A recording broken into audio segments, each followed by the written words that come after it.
Bonjour à tous et bon sabbat.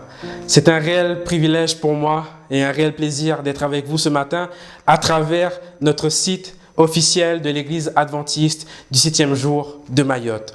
Voilà maintenant quelques mois que Dieu a mis en nous le désir, la vision, ce rêve d'avoir un site. Et aujourd'hui, je pense que nous pouvons le remercier parce que nous avons enfin cet outil entre les mains. Et je vous invite aussi à partager l'adresse de ce site avec vos frères, vos sœurs, avec les amis autour de vous. Et que ce site puisse vraiment nous aider tous ensemble à grandir spirituellement et à faire découvrir aux personnes autour de nous, aux frères et sœurs musulmans à Mayotte, l'amour de Jésus-Christ, notre Sauveur. Aujourd'hui, pour le message de ce sabbat, j'ai décidé de partager avec vous l'histoire de deux personnages que nous connaissons déjà. Deux personnages qui ont reçu presque au même moment une promesse, mais deux personnages qui ont eu une attitude différente face à ces promesses. Mais avant de commencer, je vous invite à fermer les yeux et nous allons prier. Prions. Notre Père qui es aux cieux, je te remercie pour cette occasion que tu me donnes d'ouvrir, Seigneur, tes saintes écritures avec les frères et sœurs qui nous regardent à travers ce site, à travers cette vidéo. Je te prie, Seigneur, de nous donner ton Saint-Esprit afin que nous puissions saisir, Seigneur, le sens et ce que tu veux nous dire à travers ces paroles, Seigneur. Pardonne-nous de nos péchés. Pardonne-moi, Seigneur, de mes péchés. Rends-moi pur afin que je puisse, Seigneur, non pas partager, Seigneur, non pas parler avec mes propres mots, mais avec les tiens. Bénis aussi, Seigneur, chaque personne qui nous écoute. C'est au nom de Jésus que je te prie. Amen. La Bible que nous avons aujourd'hui est remplie de magnifiques promesses. En tant qu'enfant de Dieu, en tant qu'être humain, il nous arrive parfois de ressentir ici sur cette terre des moments de joie. Nous avons aussi à traverser par des moments de tristesse, des moments de colère et des moments peut-être de doute. Mais face à ces sentiments négatifs, Dieu nous a donné un outil puissant, la Bible. Et à travers la Bible, nous avons toutes des promesses qui nous servent à tenir fort lors des moments qui sont difficiles. Et c'est à nous aujourd'hui de pouvoir nous approprier les promesses que Dieu a pour nous dans les Saintes Écritures. Aujourd'hui, comme je l'ai dit tout à l'heure, je vous propose d'étudier ensemble deux personnages bibliques qui ont reçu des promesses. La première personne que nous connaissons déjà ici, il s'agit de Zacharie. Zacharie et sa femme Élisabeth. Et Luc, au chapitre 1er de son évangile, va nous dresser un descriptif de Zacharie et de sa femme Élisabeth. Luc, au chapitre 1, verset 5, il est écrit: « Du temps d'Hérode, roi de Judée, il y avait un sacrificateur nommé Zacharie de la classe d'Abia. Sa femme était d'entre les filles d'Aaron et s'appelait Élisabeth. Tous deux étaient justes devant Dieu, observant d'une manière irréprochable tous les commandements et toutes les ordonnances du Seigneur. Mais un problème, le verset 7. Ils n'avaient point d'enfants parce qu'Élisabeth était stérile, et ils étaient l'un et l'autre avancés en âge. Comme la Bible nous dit, et comme nous le voyons, Zacharie et Élisabeth étaient vieux. Élisabeth et Zacharie n'avaient pas d'enfants parce que Élisabeth était stérile. À cette époque, il est bon de savoir que la stérilité était vue comme une malédiction. Mais tout va changer. Alors que Zacharie est en train d'officier dans le temple, il y aura un ange de l'Éternel qui va apparaître et qui va lui faire don d'une merveilleuse promesse. Il est écrit à partir du verset 9, à partir du verset 8, excusez-moi. Or, pendant qu'il, Zacharie, s'acquittait de ses fonctions devant Dieu, selon le tour de sa classe, il fut appelé par le sort, d'après la règle du sacerdoce, à entrer dans le temple du Seigneur pour offrir le parfum. Toute la multitude du peuple était dehors en prière à l'heure du parfum. Alors un ange du Seigneur apparut à Zacharie, se tint debout à droite de l'autel des parfums. Le verset 12. Zacharie fut troublé en le voyant, et la frayeur s'empara de lui. Mais l'ange lui dit: ne crains point, Zacharie, car ta prière a été exaucée. Ta femme Élisabeth t'enfantera un fils et tu lui donneras le nom de Jean. Alors que Zacharie était dans son temple, comme je l'ai dit, il va recevoir une des plus merveilleuses promesses de Dieu, la promesse d'avoir un fils. Et à partir du verset 15, Luc va nous dresser un descriptif aussi de cet enfant que nous connaissons sous le nom de Jean-Baptiste. À partir du verset 15, du verset 14, il est écrit « Il sera pour toi un sujet de joie et d'allégresse, et plusieurs se réjouiront de sa naissance. » Le verset 15 « Car il sera grand devant le Seigneur, il ne boira ni vin ni liqueur enivrante, et il sera rempli de l'Esprit Saint dès le sein de sa mère. Il ramènera plusieurs des fils d'Israël au Seigneur leur Dieu. Il marchera devant Dieu avec l'esprit et la puissance d'Élie pour ramener les cœurs des pères vers les enfants et les rebelles à la sagesse des justes, afin de préparer au Seigneur un peuple bien disposé. » N'est-ce pas merveilleux? Zacharie va recevoir la promesse de Jean-Baptiste. Et nous le savons que dans l'épopée du Nouveau Testament, Jean-Baptiste était connu comme l'un des plus grands prophètes. Jean-Baptiste était celui qui allait annoncer la venue du Messie. Il est écrit de lui que Jean-Baptiste est la voix qui crie dans le désert. Et le verset 15 est assez frappant. Il est dit que, alors que Jean-Baptiste était encore dans le ventre de sa mère, Jean-Baptiste était déjà rempli du Saint-Esprit. Et le verset 17 nous dit qu'il marchera devant Dieu et il aura la même puissance qu'Élie. N'est-ce pas là une magnifique promesse de Dieu? Allons un peu plus loin et rencontrons ensemble le deuxième personnage. Le deuxième personnage à recevoir une promesse est Marie, la mère de Jésus. Luc, au chapitre 1, au verset 26, nous dit que lorsque Élisabeth était dans son 6e mois, l'ange Gabriel va venir à la rencontre de Marie afin de lui annoncer la naissance de Jésus. Au verset 28, il est écrit « L'ange entra chez elle et dit « Je te salue, toi à qui une grâce a été faite, le Seigneur est avec toi. » Alors que l'ange lui avait adressé cette salutation, le verset suivant va nous dire que Marie était troublée. Le verset 29, « Troublée par cette parole, Marie se demandait ce que pouvait signifier une telle situation. » Et là, l'ange va lui décrire les qualificatifs de Jésus.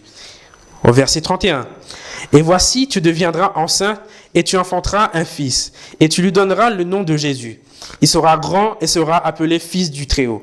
Et le Seigneur Dieu lui donnera le trône de David son père. Il régnera sur la maison de Jacob éternellement, et son règne n'aura point de fin. » Quelle magnifique promesse! À cette époque-là, beaucoup de femmes, beaucoup de filles espéraient être la mère du Messie. Et ce privilège a été donné à Marie. Marie sera la mère du Messie. Elle sera la mère de celui qui est appelé Emmanuel. Dieu est avec nous. Le Messie, qui selon la croyance à l'époque, devait libérer le peuple juif de la présence romaine. Quelle magnifique promesse! Quelle magnifique promesse donnée par Dieu! Et comme je l'ai dit au début de cette prédication, il y a eu 2 promesses. Mais malheureusement, nous allons voir aussi 2 attitudes différentes face à cette promesse. Retournons avec Zacharie et Élisabeth. Alors que l'ange lui avait dit que Jean-Baptiste lui sera donné comme fils, Zacharie va adresser à l'ange une parole, une question que nous devons ensemble souligner. Au verset 18, il est écrit « Zacharie dit à l'ange, « À quoi reconnaîtrai-je cela? Car je suis vieux et ma femme est avancée en âge. » Lorsque nous analysons cette question de Zacharie, nous voyons un manque de foi évident de la part de Zacharie. Zacharie était pourtant un homme de Dieu. Zacharie était pourtant un sacrificateur qui avait l'habitude de prier, qui avait l'habitude de voir la manifestation de Dieu dans son temple. Mais nous voyons ici un Zacharie qui doute. Et pourtant, ce couple avait prié pour avoir un enfant. Mais alors que Dieu va leur donner la réponse à leur prière, Zacharie va se permettre de douter des promesses de Dieu. Et Zacharie va se concentrer uniquement sur les points terrestres, sur les points physiques, sur les points humains. Il va dire « Je suis vieux. Ma femme est aussi avancée en âge et en plus, elle est stérile. » Zacharie va s'arrêter au côté physique des promesses de Dieu, au côté terrestre. Il va s'arrêter aux obstacles et aux difficultés qu'engendraient ces promesses de Dieu.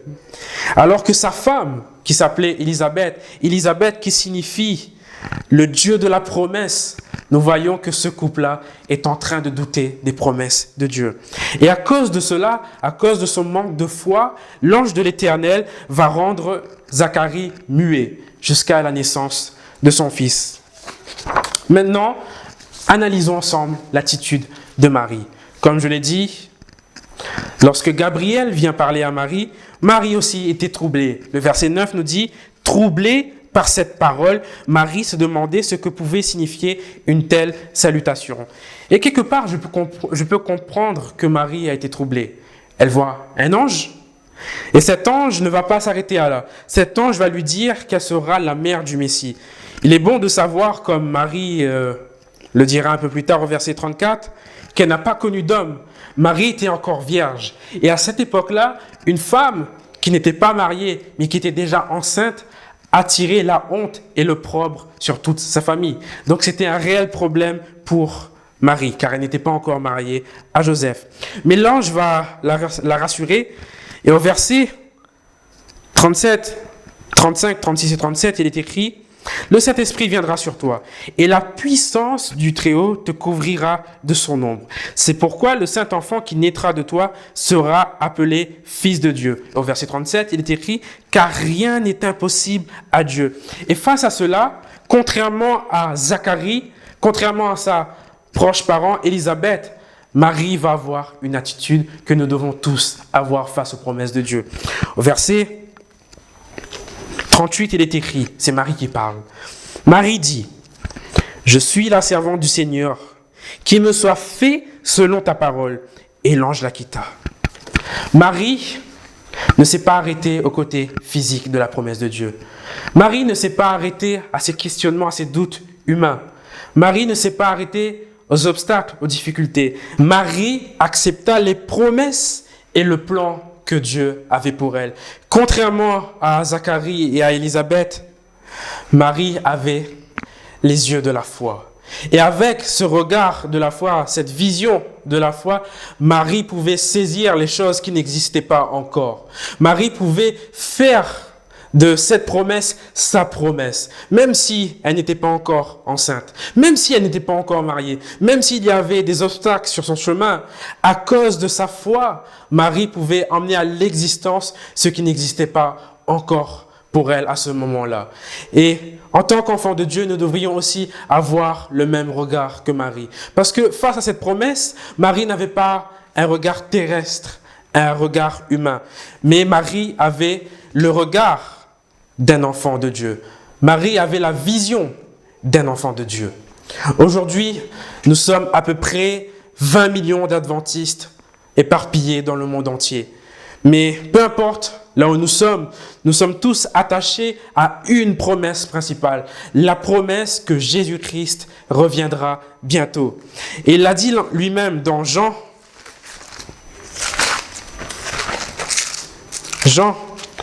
au chapitre 14 et au verset 3. Et lorsque je m'en serai allé et que je vous aurai préparé une place, je reviendrai et je vous prendrai avec moi, afin que là où je suis, vous y soyez aussi. Vous savez où je vais et vous en savez le chemin. Aujourd'hui, face à cette promesse du second retour de Jésus-Christ, il nous arrive parfois de trouver le temps long. Certains d'entre nous se découragent, certains d'entre nous doutent de cette promesse de Jésus-Christ, certains d'entre nous ont baissé les bras face aux divers événements autour d'eux. Mais Habakkuk, au chapitre 2, au verset 3, va nous laisser une parole. Il est écrit « Car c'est une prophétie dont le temps est déjà fixé. Elle marche vers son terme et elle ne mentira pas. Si elle tarde, attends-la, car elle s'accomplira. Elle s'accomplira certainement. » Et je pense que nous pouvons faire de ces paroles les nôtres. Même si le temps paraît long, nous devons, en tant qu'enfants de Dieu, avoir ce regard de la foi face à cette promesse, face à toutes les promesses données par Jésus-Christ. Et Hébreux 11, au verset 7, va nous parler de différents héros bibliques qui, comme je l'ai dit, n'ont pas eu cette vision humaine, mais cette vision donnée uniquement grâce à la foi. Et je vous invite à ouvrir avec moi votre Bible dans Hébreux 11. Par exemple, le verset 7, où il nous est parlé de Noé. Il est écrit « C'est par la foi que Noé, divinement averti des choses qu'on ne voyait pas encore, et saisi d'une crainte respectueuse, construisit une arche pour sauver sa famille. C'est par elle qu'il condamna le monde et devint héritier de la justice qui s'obtient par la loi. » Hébreux 7 continue au verset 27 avec l'exemple de Moïse, un autre homme de la foi. « C'est par la foi qu'il quitta l'Égypte sans être effrayé de la colère du roi, car il se montrait ferme comme voyant celui qui est invisible. » Et aujourd'hui, nous aussi, à l'instar des héros de la foi, nous devons saisir par cette foi les choses qui nous sont invisibles. Faire des promesses de Dieu, nos promesses. Et il est écrit dans 1 Corinthiens au chapitre 2, au verset 11, « Lequel des hommes en effet connaît les choses de l'homme, si ce n'est l'esprit de l'homme qui est en lui ? De même, personne ne connaît les choses de Dieu, si ce n'est l'esprit de Dieu. » Et le verset 12 qui nous concerne aujourd'hui. Or nous n'avons pas reçu l'esprit du monde, mais l'esprit qui vient de Dieu, afin que nous connaissions les choses que Dieu nous a données par sa grâce. Et comme le livre de Corinthiens vient de nous dire, si nous voulons connaître les choses de Dieu, si nous voulons saisir les promesses que Dieu a données, il nous faut son esprit, il nous faut l'esprit de Dieu, il nous faut le regard de la foi. Et c'est mon encouragement pour chacun d'entre nous ce matin. Il arrive parfois que face aux promesses de Dieu, que nous puissions nous sentir inférieurs. Mais Dieu dit, je suis un enfant de Dieu, assis avec Christ dans les lieux célestes. Et Romains 8, au verset 17, nous dit que nous sommes co-héritiers en Jésus-Christ. Des fois, face aux promesses de Dieu, il nous arrive de nous sentir dans l'insécurité. Mais Dieu dit, dans Ésaïe, ne crains rien, car je suis avec toi. Ne promène pas des regards inquiets, car je suis ton Dieu. Des fois, nous nous sentons aussi incapables. Mais Dieu dit, dans Philippiens 4, au verset 13, « Je puis tout par celui qui me fortifie. » Des fois, nous nous sentons aussi coupables. Mais Dieu dit, dans Romains, au chapitre 8, au verset 1, « Il n'y a aucune condamnation pour ceux qui sont en Jésus-Christ. » Il nous arrive aussi, face à ces promesses, d'être dans le doute. Mais Dieu nous dit, dans Jacques, au chapitre 1, au verset 5, qu'il nous donnera la sagesse si nous lui demandons. C'est mon encouragement pour chacun d'entre vous ce matin, que nous puissions, en tant qu'adventistes du 7e jour, en tant qu'enfants de Dieu, pouvoir nous saisir des promesses de Dieu et d'avoir le regard, non pas porté sur les choses terrestres, mais sur les choses célestes, visibles uniquement par les yeux de la foi.